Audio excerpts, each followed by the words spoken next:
It was Alec Robbins who named him the living skeleton, and probably remorse for having given him a title so descriptively accurate caused Robbins to make friends with the living skeleton, a man who seemed to have no friends. Robbins never forgot their first conversation. It happened this way. It was the habit of the living skeleton to leave his hotel promptly every morning at 10 o'clock if the sun was shining, and to shuffle rather than to walk down the gravel street to the Avenue of Palms. There, picking out a seat on which the sun shone, the living skeleton would sit down and seem to wait patiently for someone who never came. He wore a shawl around his neck and a soft cloth cap on his skull. Every bone in his face stood out against the skin, for there seemed to be no flesh, for his clothes hung as loosely on him as they would have upon a skeleton. It required no second glance at the living skeleton to know that the remainder of his life was numbered by days or hours and not by weeks or months. He didn't seem to have energy enough to even read, so it was that Robbins sat down one day on the bench beside him and said sympathetically, "I hope you are feeling better today." The skeleton turned toward him and laughed, a low, noiseless, and mirthless laugh for a moment, and then said in a hollow, faraway voice that had no lungs behind it, "I am through with feeling either better or worse." "Oh, I hope it is not as bad as that," said Robbins. "The climate is doing you good down here, is it not?" Again the skeleton laughed silently, and Robbins began to feel uneasy. The skeleton's eyes were large and bright, and they fastened themselves upon Robbins in a way that increased the gentleman's uneasiness and made him think that perhaps the skeleton knew he had so named him. "I have no more interest in climate," said the skeleton. "I merely seem to live because I have been in the habit of living for some years. I presume that is it, because my lungs are entirely gone. Why I can talk or why I can breathe is a mystery to me. You are perfectly certain you can hear me?" "Oh, I hear you quite distinctly," said Robbins. "Well, if it wasn't that people tell me that they can hear me, I wouldn't believe that I am really speaking, because you see, I have nothing to speak with. Isn't it Shakespeare who says something about when the brains are out, the man is dead? While I have seen some men who make me think Shakespeare was wrong in his diagnosis, but it is generally supposed that when the lungs are gone, a man is dead. To tell the truth, I am dead, practically. You know the old American story about the man who walked around to save funeral expenses? Well, it isn't quite that way with me, but I can appreciate how that man felt. Still, I take a keen interest in life, although you might not think so. You see, I haven't much time left. I'm going to die at 8 o'clock on the 13th of April. 8 o'clock at night, not in the morning, just after table d'hôte is done with." "You're going to what?" cried Robbins in astonishment. "I'm going to die that day. You see, I have got things to such a point that I can die any time I want.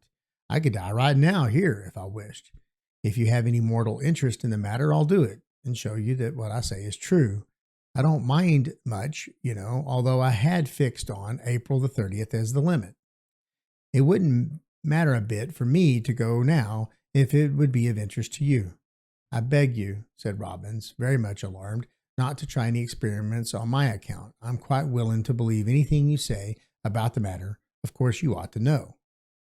"Yes, I do know," answered the living skeleton sadly.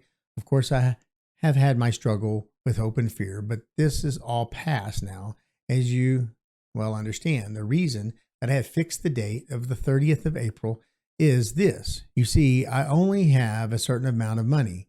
I do not know why I should make any secret of it. I have exactly 240 francs today, over and above the 100 francs which I have set aside for another purpose.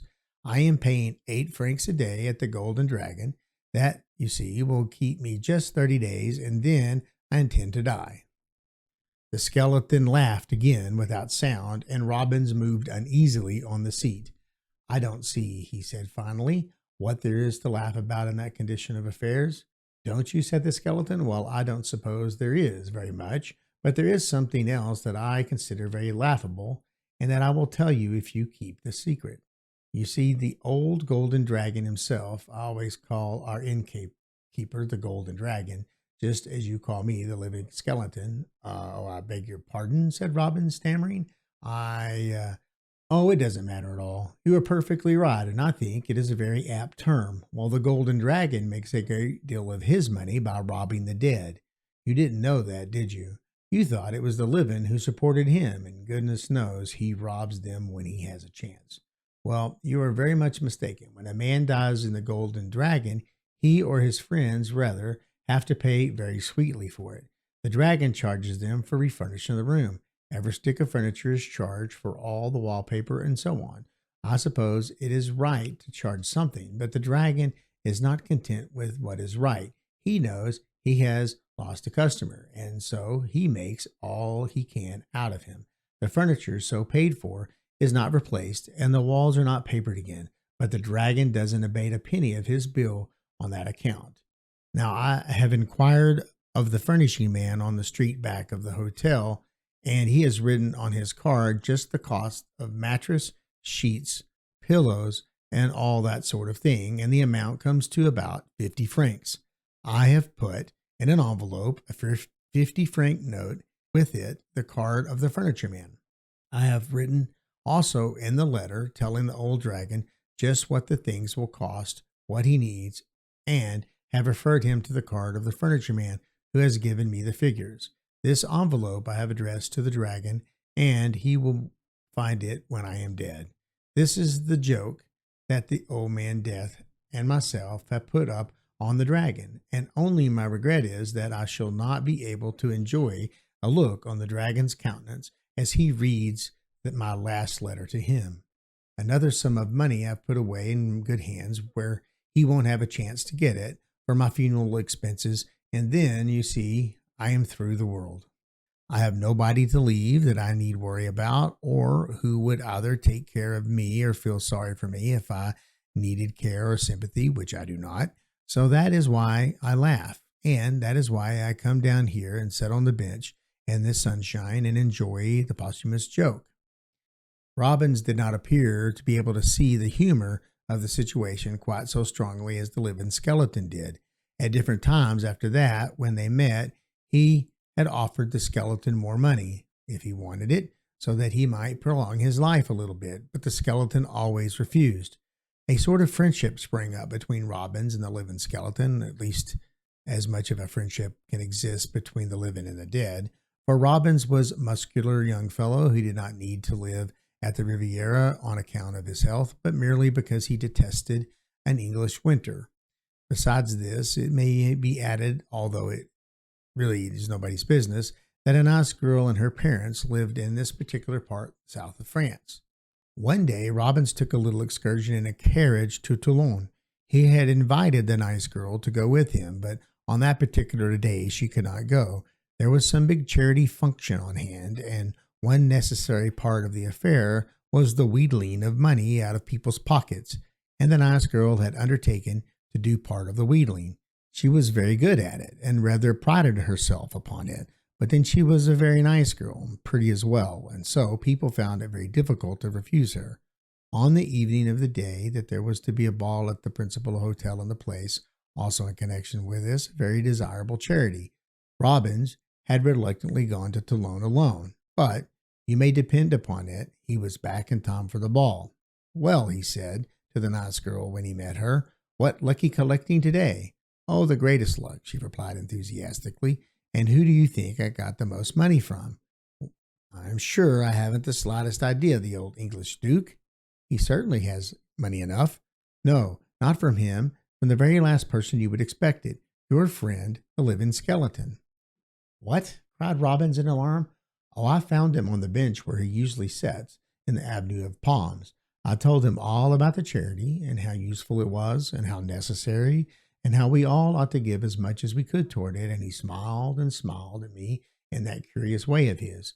'Yes,' he said in a whisper, 'I believe the charity should be supported by everyone. I will give you 80 francs. Now, wasn't that very generous of him? 80 francs.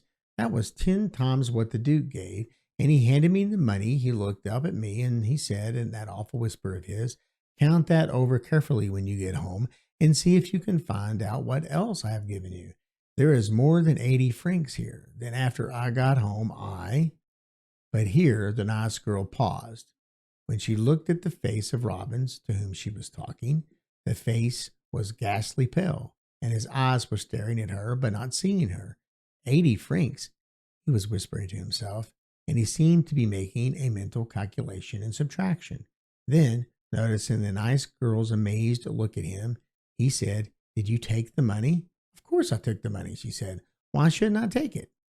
"Great heavens," gasped Robbins, and then he turned and fled, leaving the nice girl transfixed with astonishment and staring after him with a frown on her pretty brow. What does he mean by such conduct? She asked herself.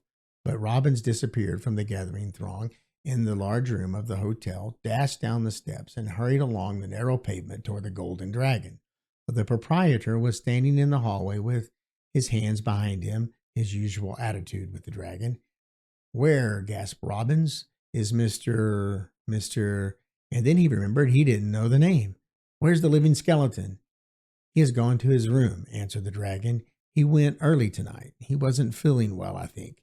"But what is the number of his room?" "Number 40, said the proprietor, and rang out loud a jingling bell, whereupon one of the chambermaids appeared. "Show this gentleman to number 40. The girl preceded Robbins up the stairs. Once she looked over his shoulder and said in a whisper, "Is he worse?" "I don't know," answered Robbins. "That is why I've come to see." At number 40, the girl paused and rapped lightly on the door panel. There was no response. She rapped again, this time louder. There was still no response. "Try the door," said Robbins. "I'm afraid to," said the girl. "Why?" "Because he said if he were asleep, the door would be locked. If he were dead, the door would be open." "When did he say that?" "He said it several times, sir, about a week ago. That was last time." Robbins turned the door handle. It was not locked. A dim light was in the room, but a screen before the door hid it from sight. When he passed around the screen, he saw, upon the square marble-topped arrangement at the head of the bed, a candle burning, and its light shone on the dead face of the skeleton, which had a grim smile on its thin lips. While it clenched its hand was a letter of address to the proprietor of the hotel. The living skeleton had given more than 80 francs to the deserving charity. This has been Death Cometh Soon or Late by Luke Sharp, published in Short Stories, a magazine of select fiction, Volume 10, narrated by Conan Stewart for Tales Reawakened on YouTube.